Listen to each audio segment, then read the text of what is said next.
What is up, everybody? Welcome to The Stack. I'm Alex. I'm Justin. I'm Pete. And on The Stack, we talk about a bunch of new comics that have come out this week. And also, we are going to be talking about an older book, specifically Jla Rock of Ages. Now, this was requested over in the iTunes comments by ZerNR45. If you would like to request a older book or maybe a newer book that we've just missed for The Stack to review, hit us up there, leave a rating. 5 stars required. I'm sorry, you just have to do that. Oh, come on, man. Wow. Okay, you're right. I'm sorry. 5 stars. And then leave a comment as well, requesting what book you'd like us to take a look at, and we will add it to the queue there because we love checking this stuff out. But let's kick it off with the new stuff first. Flashpoint Beyond, #1 from DC Comics, written by Geoff Johns, Jeremy Adams, and Tim Sheridan. Art by Xermanico and Mikel Janin. As you can probably tell from the title, we are heading back to the Flashpoint universe. Thomas Wayne Batman has found himself trapped there. He doesn't know why the universe has reformed or why it is back, but he is on the warpath trying to bring the regular universe back. Meanwhile, we readers know that our version of Batman, Bruce Wayne, has something to do with it and is behind it in some way. So big stuff is afoot here. This is picking up directly from the 0 issue, kicking into the #1 issue. What'd you guys think about this one? I thought this was a really amazing first issue. Ton of action. Really just kind of like great kind of like story. I hate Flashpoint. It's one of my least favorite things. So it's strange to me that you like this. Well, that's the thing. Like, they're shaking it up enough where it's like a different take where Batman knows, like, okay, this isn't the real world, so I'm going to just kind of fuck shit up to kind of get what needs to get done. I think it's an interesting creative take on it. It's some unbelievable art, and the action's over the top. I mean, the art is fantastic. There's this great panel about halfway through of Wonder Woman tied up with her lasso, and just a lot of great sort of big screen storytelling when the Atlanteans attack. But what I like about this a lot is in a lot of this sort of Flashpoint Echo stuff, or any of the like the Button and all of the sort of Watchmen, the post-Watchmen introduction into the DC universe, it feels like things are moving very slowly, and it's just like, wait till you see what we got, and then it's hard for the story to really progress. And in this, stuff is happening from the jump. It feels like it's moving, and it's good. It's a great mix between just some fun action and drama and sort of being inside Thomas Wayne's head. I'm going to give a little bit of a gimme here to Pete, which is, it's crazy to me that Flashpoint Beyond #0 wasn't the #1 issue, and this is the #2 issue, because this is directly picking up on plot points and cliffhangers and other things that happen there. It is a essential read if you want to get into Flashpoint Beyond #1, so very surprising to me that they numbered it that way. But that aside, as you guys have said, the art is great, as I mentioned with the #0 issue. I also thought I didn't have a great affinity for the Flashpoint universe, but getting back to this stuff is kind of fun. Like, there's fun aspects of this universe that I'm enjoying. It's obviously very nihilistic and dark. The thing that I'm most curious about at this point is, what is the thematic point? And part of it is it's a mystery, so we're probably not going to find it out for a couple of issues yet. But other than Thomas Wayne being like, well, none of this matters, destroy all this, wreck this, kill whoever, what are we to get to? What is the ultimate emotional point that they want to make here? And I'm interested enough to stick with it and find out what that is. Agreed. Yeah, there you go. Me too. Let's move to, I believe, one of Pete's other favorite books of the week, Giant Size X-Men Thunderbird #1 from Marvel, written by Nyla Rose and Steve Orlando, art by David Cutler. Again, as you can figure out from this title, one of the original dead X-Men is finally back after a very long time. He's got a new costume. He's got a new mission. We're exploring that. Pete, you love this, I believe. Why is that? Well, I love Warpath. Huge fan. Love a guy with knives. And I think it's one of those things where this is a cool telling. It's Warpath kind of like owning his death, and then kind of... This isn't Warpath. That's the other guy. Oh, I'm sorry. Did I... Oh, Thunderbird. My Thunderbird, bad. yeah. Yeah, sorry. I meant to say Thunderbird. I'm sorry. Okay.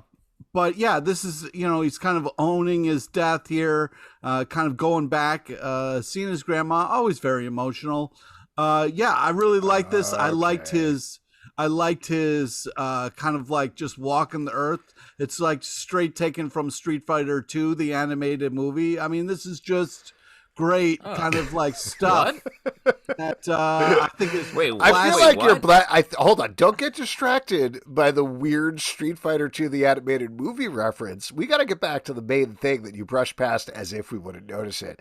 The reason you like this book is there's a cool grandma in here, right? Who sits on a roof and drinks. No. Yes. Well, you like off, a. No, wait. You First love off, all right. Let's back up the truck. Them all drinking The at grandma the truck, the truck full of grandmas that you love. The truck that's pulling up to Pete's house every once a week just to say hi, Grandma. Oh, you have to eat more, Pete. I don't, but thank you. I think it's one of those things where I think it's just a great kind of like telling of this one person's kind of deal, and they've been away for a while, so it's nice to kind of see them back. And I'm glad that we kind of got to see Xavier kind of being a douche to him and him being blowing him off. So it was cool. Oh, go ahead, Alex. No, I was just going to mention, I'm paraphrasing the line here, but there's a thing that Thunderbird says at the beginning after he's resurrected and he's heading home, where he's like, great, well, I'm going to leave this reservation that was started by 2 white men and get back to my home. And I read that and I was like, oh, shit. Oh, you're right. Yeah. Oh, my God. So, like, basically the book announced itself and what it was going to be very early on, and I really appreciated that. Agreed. And the section of the story that deals with John Proudstar's changing his outfit, his costume, I thought was really cool, and gave a real understanding of like, hey, this costume before is sort of offensive, and so we're changing it. And here are the reason why we're using these colors, what it means to the culture that this character actually came out of in the reality. I thought that was great, and did it in a way that wasn't like in your face, like trying to like be aggressive about it. It was just like, no, this is how we're going to do it because this is better than what came before. And that sort of is the vibe of the whole thing. Like, I'm a character that died for sort of no reason. I was the first X-Man to die, and now I'm back, and I'm going to actually build a life as a real person, as opposed to this sort of caricature that I was when it has a meta vibe to it in a good way. Yeah, I'm all there for it, man. It's good stuff. Next up, Metal Society #1 from Top Cow, written by Zack Kaplan, art by Guilherme Balbi. This takes place in a world where humans have mostly died out, except for the ones that have been cloned or resurrected by robots who are running the world. And we follow two timelines. One where a human and a robot are about to box for the fate of everybody. And then we follow the timeline leading up to that. I'll tell you what, I feel like I have this natural prejudice against Top Cow books where I'm like, I know what they are. They're going to be over the top. They're going to be very 90s. I saw the cover and I was like, yeah, it's human-robot boxing. That's fine. But not only was the art very good in this book, but there's legit like some really interesting world building here. And I was super into it by the end. What did you guys think? I agree completely, because there is a little bit of a stigma on Top Cow books, but I think that's wrong because this book, it reminded me a lot of a book I love called Lazarus, that has Greg Rucka's book that is now in sort of a different format and comes out quarterly, I believe. This sort of has some of that energy where it's like a hero in an apocalyptic world where things aren't great, but this character is emerging to fight for the right side of humanity. And I thought this reality was well established, and the art was great. Yeah, I also agree with all that. I was kind of like, all right, what is this about? And I was really impressed with the world building and kind of the story being told. You shouldn't judge a book by its cover, although sometimes there's some sweet covers out there. Archer Great and take. Armstrong Forever, #1 from Valiant, written by Steve Foxe, art by Marcio Fiorito. This is bringing back the mismatched duo of Archer and Armstrong for a new adventure. And the twist here, a little bit of a spoiler, but Armstrong is maybe not immortal anymore. So Archer is going on a quest to get him back his immortality, as well as figure out why. I thought this really channeled nicely the humor and the fun of Fred Van Lente's run on the title. So I was happy to see it back. What'd you guys think? Yeah, I agree. It's great to see it back. This is a kind of a fun take. The old, is his clothes on? Okay, great. Yeah, I think that old thing where you're like, are your clothes on? Are you naked at work again, Pete? Yeah, exactly. Like, what are we doing? But yeah, I thought, it poked fun at itself the whole way, and the kind of whole, kind of talking the audience about the judo kicks and that kind of stuff. It's fun. Lets us in on the joke. Great art, good storytelling. This is good stuff. Yeah, I agree. This was fun, and there's a joke right out the gate that was a little like, that feels like a weird way to introduce about hose and rakes, I think, running away. Yeah. And I was like, that's weird. And then it's actually a gardening group of villains. Yeah. And so I was like a little bit like put off by that. But then I feel like it did set the tone, and the tone is sort of like a fun, odd couple style story where you can get away with both those sort of like in-your-face jokes and the much more earnest, I'm here to help my friend superhero tale. So I think it established a tone that I wasn't ready for, but then paid it off by the end. Next up, Nubia, Coronation Special #1 from DC Comics, written by Stephanie Williams and Vita Ayala, art by Marguerite Sauvage, Colleen Doran, Darryl Banks, Jill Thompson, and Alitha Martinez. This is picking up after the trial of the Amazon storyline, which, again, as you can tell from the title, Nubia is the new queen of the Amazons, the United Tribes. So we're dealing with that, as well as her jumping through various past and future lives to tell her whole history with different art. And first of all, you can already tell this from the art team. This is a phenomenal art team on this book. So yeah, it's just beautiful to look at, if nothing else.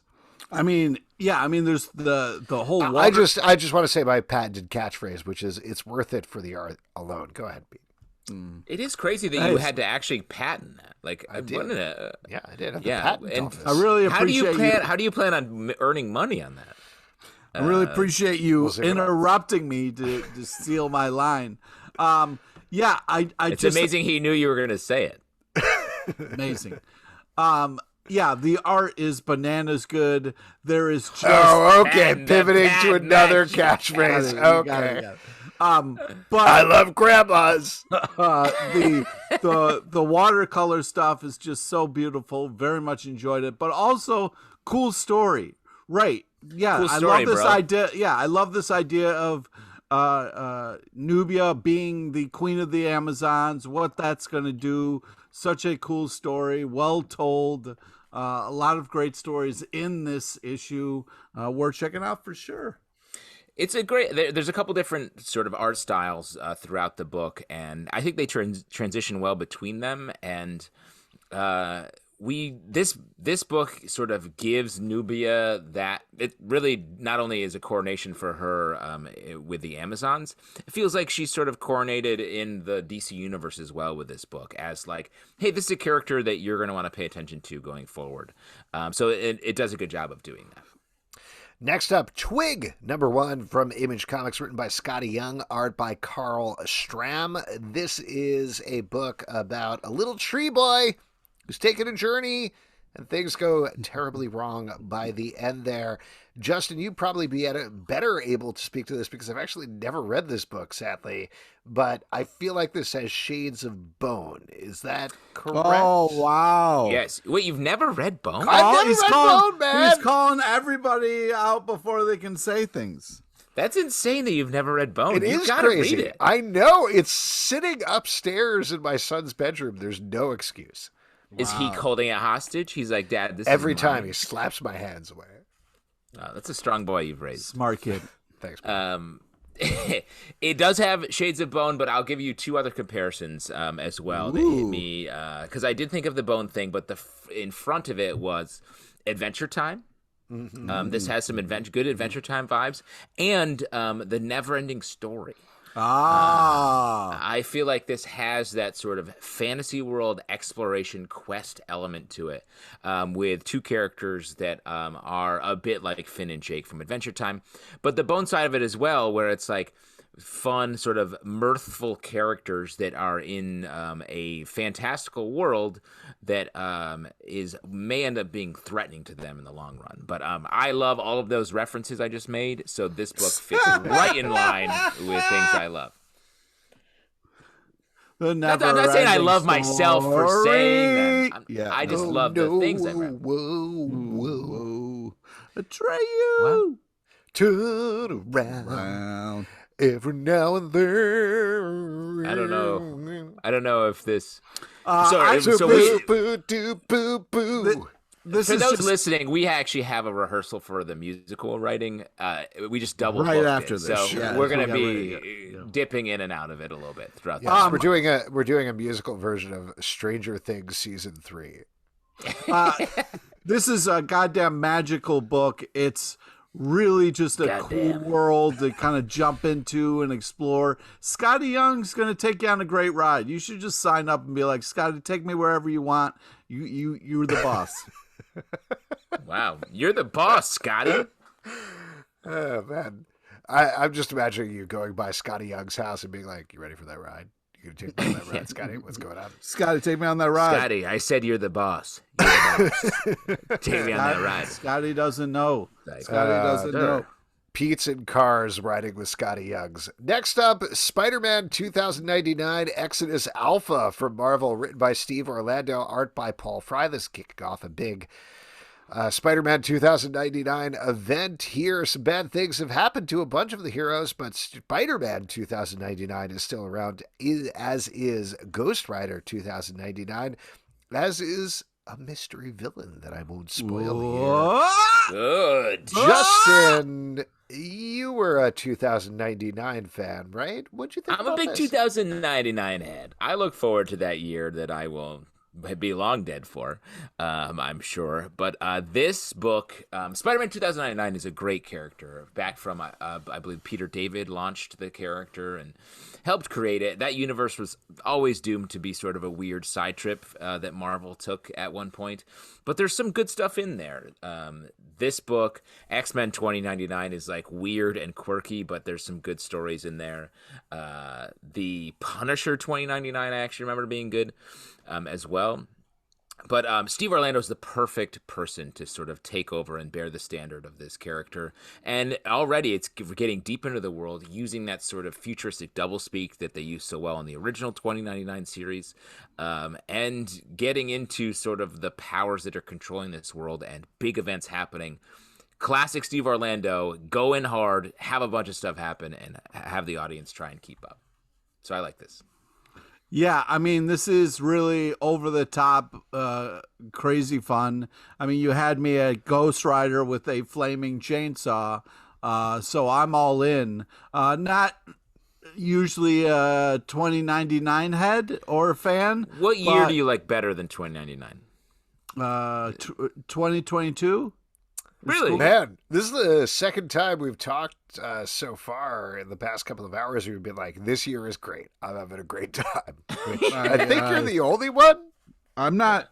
I you know, obviously there's a lot of not nice things not to be enjoying right now, but I'm just saying that like this future with the kind of like you know, with the Spider-Man and I wasn't a big fan of it. I do enjoy comics now though. So for me, I'd say 1993, the only year I can remember movies coming from. Literally, whenever I make a whenever I make a reference to a movie, I look it up and like, oh my god, that came out in 1993. Why is that the only year I can remember? What movies? What movies are you referencing? I'm not sure. Armageddon, maybe? When did Armageddon come out? I think it was 93. Yeah. Yeah, probably. In any case, why don't we move on to another time travel conundrum? Armageddon was 98, you psychos. 93 movie. Well, it was 93 was Gleaming like the When Cube? Harry Met Sally or something. Gleaming the Cube? It was not 93? I was on the set of When Harry Met Sally. My brother ruined a take. Earth Prime. Wait. No, I'm just gonna What? blow up. my uncle was working on When Harry Met Sally. There's a very quick shot of the movie as the star of the movie Harry. No, he was the I think he was like the AD or the second AD, whatever it was. He was the line guy. producer. Oh, yeah, we got another line producer in the game. Yes, he was the guy. This is crucial to the story. He was the guy who would yell "rolling" before the director yelled "action." He made be the AD. That's a big job. Yeah. So we were on the set. There's one very quick shot. I think in the movie, it's like part of a montage. Why were you on the set? Just because your uncle was there and he Hold on. There's one quick shot of the movie where Harry and Sally are rolling a carpet up, and I think it's just part of a montage. It's not even really a scene. But my uncle invited us to come by the set and say hello because they were filming in Manhattan.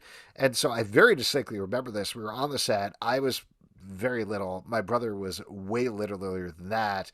And he didn't know any better. So we were on the set for a very long time. And so Can you give us some ages instead of saying little and very little? Like, what were you, 5? No, were I'm you not 2? I don't know, probably like 8 and 4 or something like that. I honestly don't remember the time period. But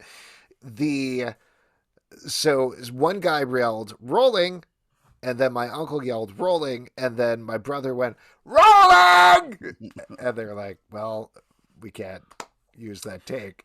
You can't and they had do that. and they were everybody was like running late and running slow for this 2-second shot, and then they had to reset everything with the take. So, oh wow, yeah. So did your brother get escorted off the set? I don't talk to my brother anymore. Smart. Based on that moment. You're like, don't you dare ruin this. Oh, maybe you were talking about the movie Mrs. Doubtfire, which came out in 1993. There you go. I do reference that all the time. Classic Mrs. Doubtfire situation. Oh, the Pelican Brief. You love all Pelican movies. That's one of my favorite John Grisham movies, where they end up in the Caribbean at the end. Earth Prime, Legends of Tomorrow, #3 from DC Comics, written by Daniel Park and Lauren Fields, art by Paul Pelletier and Jose Luis. This is, as this Earth Prime series is, it's tying into the CW Hourverse shows. What is this waving of the hands? I just don't. This is not my thing. This is What are you talking about? This is great. The show is ending. We get the comic book still. Well, that was what I was going to say. Is I think it's probably a very deep dive if you have no idea about the show. But given the fact that the show was unceremoniously canceled late last week in like a Friday night news dump, seeing this, which is a story reuniting all the folks who have left the show over the course of 7 seasons, getting together to go on their own adventure, was, as a fan of the show, very surprisingly poignant. Yeah. Where it was like, oh, this is a good goodbye to this show. There's stuff that they tease for the future, but again, deep dive for anybody who doesn't care about this at all. If you do watch it, if you do care about it, it's a very sweet goodbye, and particularly given people were very upset about the show being canceled, I think it's worth a pickup because of that. Oh my God, when he calls him haircut and everything straight from the show, I mean, it's just great. Yes, but I do think, I was just going to say, on the comics perspective, we've talked about each of these Earth Prime books. The Batwoman book was way too overstuffed and confusing. The Superman and Lois book I thought was very good, but it was good on the level of, this is a good Superman and Lois story. It didn't even feel like it had anything to do with the show. This one, to me, is the most successful in terms of just capturing the feel and idea of Legends of Tomorrow.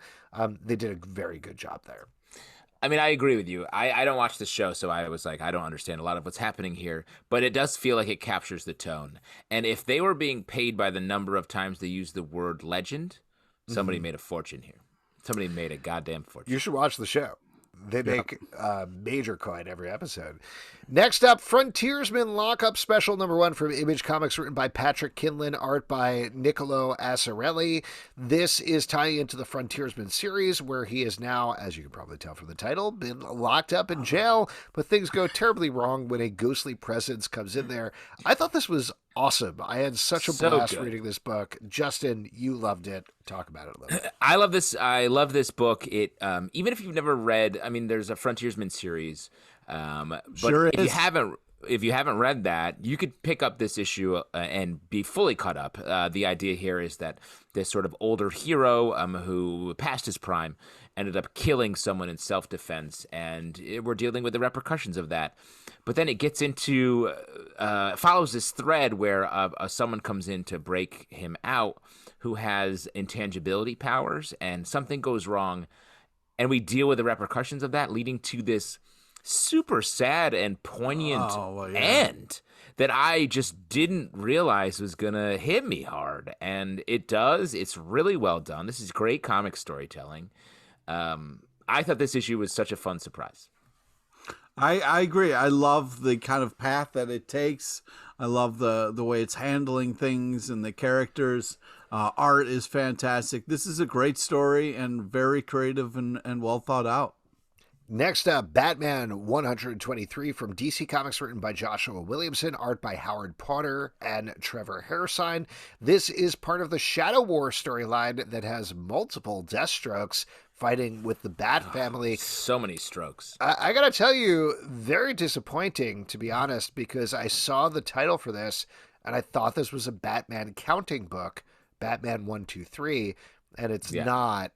It's just part of Shadow War. So did you guys feel the same way about this? No. Yeah. Batman 1, 2, 3. It's a waltz, sort of a waltz vibe. Batman 1, 2, 3.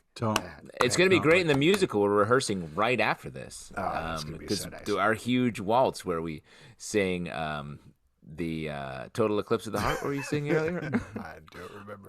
This has got really badass art. I really like the action in this. Very cool. And then the backup story has such a fun Joker moment where the Joker's like holding a gun, and then you get all these like bang, bang, bang, bang, and then he's kind of still standing there going, "That wasn't me." It was really hysterical.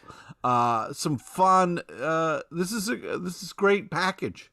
I'll just say the thing that, in general, I really like about Batman is that it's a never-ending story. Oh, no. All comics. Where's the mute button? It's right actually on the bottom of the screen, Pete. Oh, but it's spoiler, it mutes you. Yeah. Little Monsters #3. Wait, before we go on, I want to say shouts to Howard Porter's art. Someone we're going to talk about later on in this stack, I think. Really unique. Teeing it up. Way of approaching superhero comics. And reading this, I hadn't thought about this in a while, but the fact that Deathstroke's name is Slade Wilson. Yep. And Deadpool's name is Wade Wilson. Wade Wilson? I don't like it. Wait, you just put that together? That's I on didn't purpose. just put it together. Yeah, I know, but someone changed their name. Let's get out of here with this. Oh, come Too close. on, Wow. No, too close. Little Monsters #3 from Image Comics, written by Jeff Lemire, art by Dustin Nguyen. This takes place in a post-apocalyptic world where there are seemingly only vampires alive, and including a bunch of vampire children. However, last issue they found a human and they sucked his blood. Oh, come on. I mean, it's great. Good impression. Great book. But I'm just saying, if there's another comic book podcast and there's a guy named Dustin Tyler reviewing comics, I would be like, hey, Dustin, what's the deal? Like, can we work something out here? This is too close for comfort. There is one. It's called Karmic Book Club, and it takes sort of a Eastern philosophy look at Oh, man, that show sounds great. Yeah. It I is. would love a little bit it's of way better. We need a little bit more Zen. Little Monsters. Not tied into the Fred Savage movie of the same name. Pete, what did you think? You took my joke. Worth it for the art alone here. I mean, this is just fantastic stuff. Kind of got a creepy post-apocalyptic world here. You know, it's tough when you're a kid and you're dealing with blood and being a vampire. It's rough out there in the street. You're dealing with blood as a vampire. I'll tell you what, love this team. I want it to move like 10% faster. That's my main criticism right now. It's like, I'm enjoying this book. I just need way more from it every issue. Oh, are you saying a Jeff Lemire book where you walk out of it and you're like, oh, it's over now? That's it? I mean, no knock, because I do love Jeff Lemire's work, but was it Primal? Was that the book with the animals in space where I was like, what is this? I ordered a steak and I got like a couple of sliders. I'm feeling it more with this book, though, because they've been like in the same alleyway for 3 issues now, and it's starting to drive me a little nuts. But at the same time, I'm still loving every issue, and I'm loving the writing. The characters are interesting. The situation is interesting. The way they're eking out information is interesting. And obviously, it's like you're saying, the steak is great. I love this bite that I'm having. Please have the kitchen bring out the rest of the bites. I love it when I order a steak and they give me one bite at a time. The chef cuts a little bite. Yeah. I always ask the chef to please give it a couple chews in his mouth and then send it out to me. Smart. They do that. Yum, yum. Peter Luger, it's another $150 for them to do that. I'll have my steak medium rare and lightly chewed. Thank you. I do think this is the water is slowly boiling, so I don't think we feel it as much here. But I really like this issue. I thought it did flesh out the world a little bit. We get a little bit of a flashback to the time before, and the story has moved along the line with the father and daughter who we have just met here, and didn't get to hang out with the father much because he's full of blood. Blood. Blood. One. Pete, blood. Blood. If you're wondering how to make that noise, you just stick your tongue out when you're talking. Ready? Blood. We'll do it in rehearsal. We'll do it in rehearsal. No, that's the end of the podcast. Nope. The never-ending story. One Star Squadron number 6 from DC Comics, written by Mark Russell, art by Steve Lieber. In this issue, the final issue, Red Tornado catches up with everybody who worked at Heroes for You. We got some sad but sweet and ultimately, I think, hopeful revelations at the end here. Man, I love this series. I thought this was so good on an issue-by-issue basis, but also if you want to go back and pick up the collection that inevitably will come out down the road, I think it's totally worth it for that as well. What did you guys think? Yeah, I mean, this is, they're telling the kind of the sad story of, of superheroes had to work day jobs like us assholes, like how sad their lives would be. So it's kind of tough for that, but the art's great. It's very moving, very cool. Kind of reminds me of like a Tom King, The Vision type of thing. Because it's sad. Yeah. It is sad, and what we talked about the last issue. We sure did. Came out, and it felt like, oh, that's sort of the end. This sort of like crushing end to it, and the fact that we punched through and offer Red Tornado's take on sort of what it's like to just live in a mundane world, which I thought was really cool. And then explore some of the other characters' takes. And then we get this letter that's read at the end that I thought was just really sweet and gave Red Tornado's front half of the monologue of the book such great context about sort of weird, special coincidences that do punctuate our lives and do make things feel like special and different. I thought it was just such a nice package and something that just subtly gave us sort of both sides of what it's like to just be alive and live a normal life. And the fact that that happened in this sort of like wonky, funny superhero book was really cool. Yeah, good stuff. Next up, A Righteous Thirst for Vengeance, number 7 from Image Comics, written by Rick Remender, art by Andre Lima Arujo. In this issue, things go very badly for our protagonist as his safe haven gets attacked by mercenaries or assassins or something. It's not entirely clear. But Pete, you've been loving this book. Talk about this one. Yeah, I mean, first off, you got Remender, so the writing's going to be insane. You can't trust anything that's happening. But what I really like about this story is the pacing. Each comic, you kind of get a little bit more information, but it is so intense, and the stakes are so high, and we kind of really the stakes are so high and lightly chewed, just like I like them. Great. And so what's nice is we kind of get to see like a little bit of what they're running from in this issue and why the stakes are so high, which is great. But man, this guy can't catch a break, and he's working his ass off out there, and it's heartbreaking. But man, I'm having a great time. Bananas art.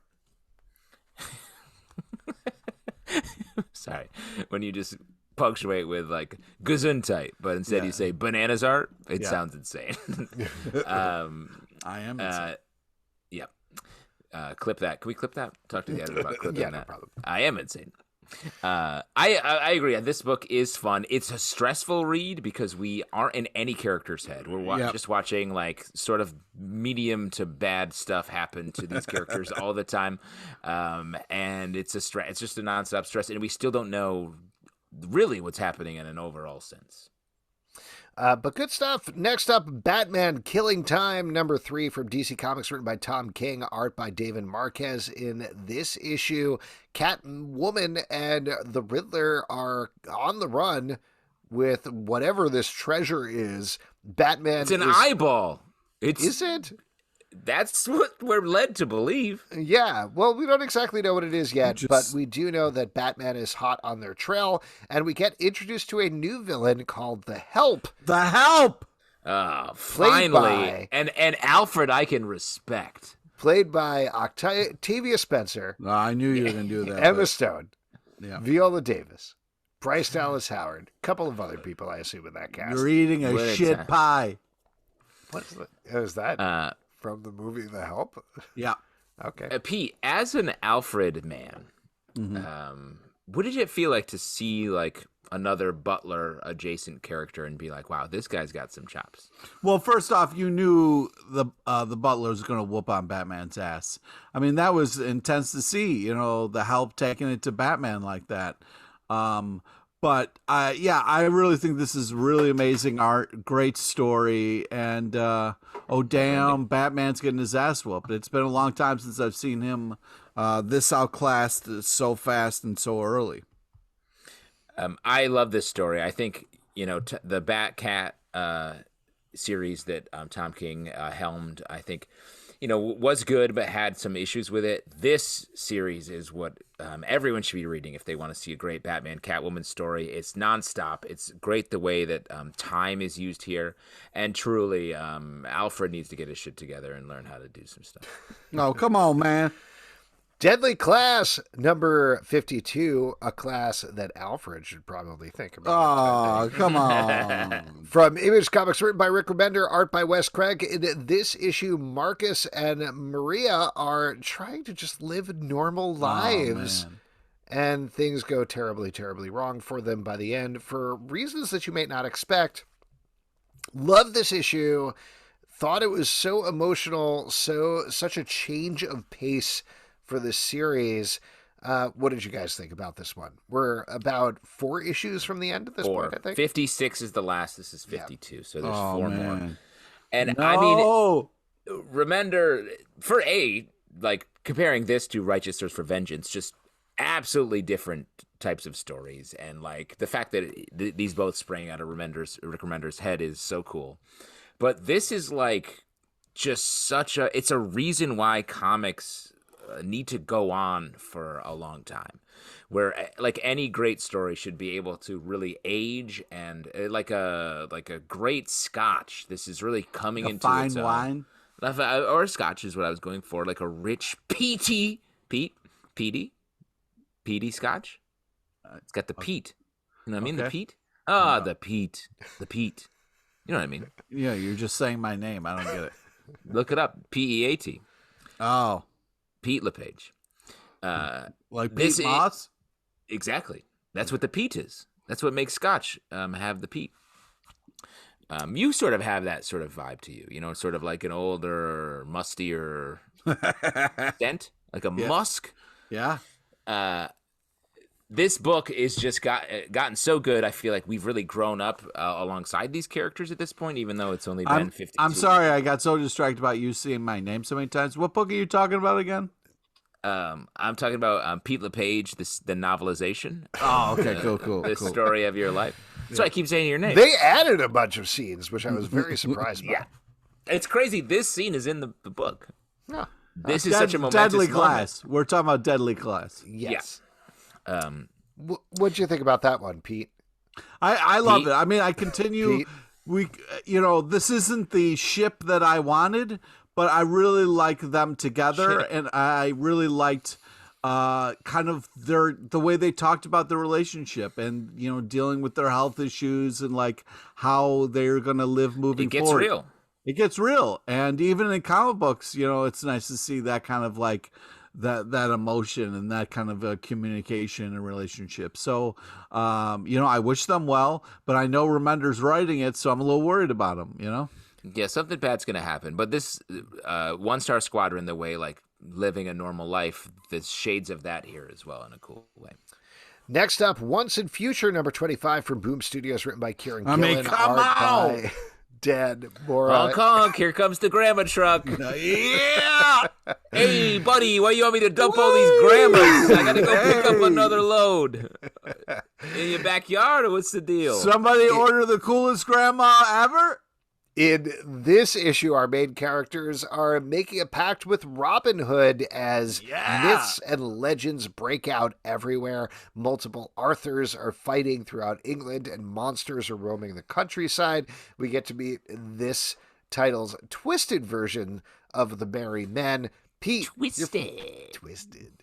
Pete, you're freaking out here. Talk about it. I mean, come on. The art is unbelievable. These are some really... I would say it was bananas good, personally, but go ahead, Pete. Okay, great. Thanks for screaming. I think it's just... we've seen Robin Hood 1,000 times. I've seen him as a fox. I've seen him as, Kevin Costner. There's a lot of different variations. So I've seen him as a There Prince of Thieves. are two genders, I got to be honest, Fox and Kevin Costner, but go ahead. That's right. Pete. But also, like, the fact that, like, we're seeing this used in such a creative way to take down kings and to kind of be these wild cards in this universe. Such a great idea. The way they join the Merry Men is hysterical and so much fun. And I mean, you can't lose if you have a badass grandma on your team. You just can't lose. That's not proven to be true. In a lot of ways. Yeah. Pete assembling his LePage's 11, him and 10 grandmas to go out into the world. You couldn't stop us. We're breaking into the retirement home safe. I think that's where they keep the cookies. Yeah, that's your catchphrase from the movie, right? Yep. This book's gotten a little woolly for me. Oh, it's go fuck yourself. Get out of here if you're going to talk trash. That's ridiculous. No, and like I like this book. I love Kieran Gillen. The art is fantastic. But come on! This book was like a story about stories, and now this has gotten into like a D&D game in its like fourth day, where it's like, okay, now it's Robin Hood, and he's got to do this. It's just like, I feel like we're so far away from the story. I mean, we don't even get to be with the main characters much. They're literally sort of heckling 50 different kings fighting, and there are great ideas here. It's just a little bit wild. It's like an overgrown garden, I think. Go fuck yourself. There's some real beauty in overgrown gardens, okay? So I agree. That's what I'm saying. There's beauty. Don't prune away the beauty, all right? There is some magical stuff. Plus, most gardeners would agree with you, Pete. Let an overgrown garden be even more overgrown. Just see what happens. Perhaps don't put that. Perhaps it becomes a forest. Yeah. Well, what if you need a little basil? You're like, I don't know where it is. Anyways, I think it's one of those things where the action is really fantastic. You get a lot of amazing panels that, you know, you only get to kind of enjoy in comics. I don't know when you can see a bunch of people riding an arrow, but you can in comics. Are you trying to last word me? You trying to come in on top of me with a last word? Maybe now I am, but I wasn't before you said it. Don't you ever try to last word me with this grandma shit. Well, I just think it's disappointing that you're going to come again? in here You doing it again? poo something just because you're over it for some reason. Can I just say, I agree. Moving on, Radiant Black, number 14 from Image Comics, written by Kyle Higgins, art by Marcelo Costa and Eduardo Ferragamo. In this issue, we have our main character is going ham on some villains in his universe and maybe taking things a little too far. That's at least what we're exploring here. Continue to love this title. Continue to love, like, its dark take on an Invincible style comic. I'm just having a blast reading this. I agree. Yes. It's really unbelievable art. Such a cool use of this power of Radiant Black with the different people kind of taking up the mantle and what they do with it. You get to see a lot of different characters and how they handle it. I'm constantly impressed with this. They introduce new villains in fun, cool ways. The use of just color in this book is really creative and fun. And I also love the kind of meta kind of back page thing that we got here, and a little shout out to Brooklyn. Nice. Shouts to Brooklyn. This book. Where Brooklyn at? Right here. Right here with your buddies, Alex and over Justin. Here. Yeah. I like this book a lot because it's sort of paying off on the promise of like a new Spider-Man. It speaks in the very modern language to talk a lot about like crypto and NFTs randomly in this, which feels very topical. And the fact that we're also getting into sort of a little bit of dark territory, and the inherent relationship is the hero we thought who's going to be the hero, but then gave up the powers to have a second person be the hero, and that relationship is inherently interesting. Last but not least, we're going to talk about Jla Rock of Ages from DC Comics, written by Grant Morrison, art by Howard Porter. As mentioned, this was a request from ZerNR45 on iTunes. So this ran in 1996, 97, something like that, in JLA 98. 93. 93. Yeah. In JLA, I believe, number 10 through 15, and this starts with a new formation of the Injustice League attacking the Justice League, taking them down business style thanks to Lex Luthor, but it spirals out into Darkseid attacking the Earth and an alternate future, among other things. So lots of stuff going on here. What'd you guys think about this one? Well, I really appreciated the very 90s feel that it had. Great use of skulls. I just felt it was kind of like going back in time a little bit reading this, and in a fun way, revisiting my childhood in a non-traumatic fashion, which I appreciated. But yeah, not traumatic. Just over the top kind of 90s action, good stuff. This I feel like, so Grant Morrison's writing this. Howard Porter, who we just talked about, is on the art, and right. It's that sort of wild, weird Howard Porter art, but still superhero comics. A lot of like strong facial choices throughout this arc. But let's just lay down who we're dealing with here. You've got your Kyle Rayner Green Lantern. Right. You've got Flash, Batman, Wonder Woman, Martian Manhunter. You got Superman Blue. You got Blue Superman here. Mm-hmm. He's all about energy, absorbing energy. It's most everyone's least favorite iteration of Superman, where there's a blue and a red Superman running around. And then you got Aquaman with a hook hand. He's got a fish hook hand. So it's a wild time in the DC universe in general, with our main heroes being sort of like weird 90s versions. We all were a little weird in the 90s, right? Sure. 100%. 93? Don't even talk to me about that. Oh yeah, exactly. Mrs. Doubtfire, Robin Hood, Men in Tights, I think, to bring it all together, came out that year.